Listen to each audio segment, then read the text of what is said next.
صغيرا وكبير. هذا بلدنا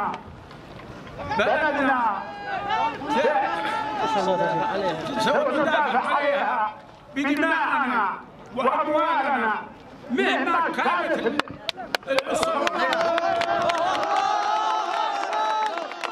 فعلينا أن نكون صادقين معنا ولا نتبع أي حزب من الأحزاب.